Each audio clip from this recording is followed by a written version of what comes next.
the heart of it is a belief, like a strong, unrelenting belief that God loves every single one of his kids on planet Earth.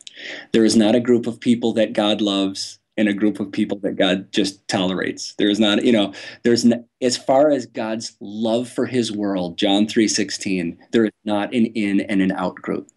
And so where some of this kind of came to a head is about 2 years ago, I had the opportunity to go over to the Middle East, to Israel and Palestine, and got to go on 2 different trips where we met with people on both sides of the conflict.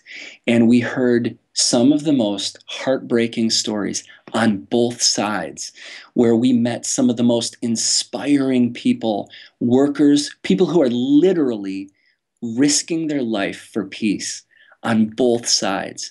And I started to realize, like, when we heard these stories, the Israel-Palestine conflict is one of the clearest examples of what happens when you take either or thinking to the farthest extent. And, you start blowing other people up who are the other.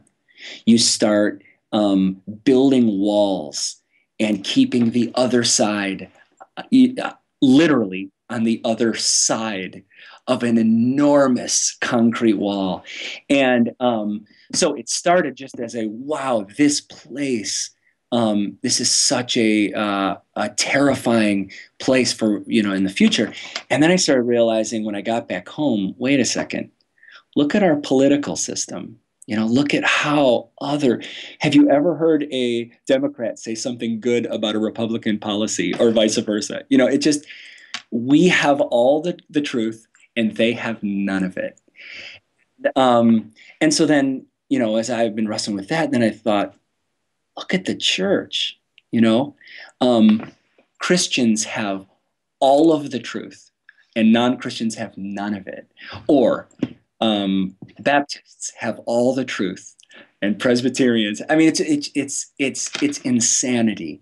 But we have kind of been formed into either or thinking. And I think that's one of the things that has kind of been breaking my heart. I won't speak about anybody else's tradition, but in our evangelical tradition, when I come to church, there are many beautiful, holy, Jesus-type moments, but there are often moments where I feel like it's reinforcing the either-or thinking. Our God is the right one, and their God, we are right, they are wrong. We have truth, we have to give it to them. And so what I would love to do, this is so dramatic, and it's like saying, involved in Middle East peace, like I'm going to fix that. But what I would love to do with my little life and with my little work is help create prayers and songs and liturgies and practices that help us get out of the either or people, that tune us to the other.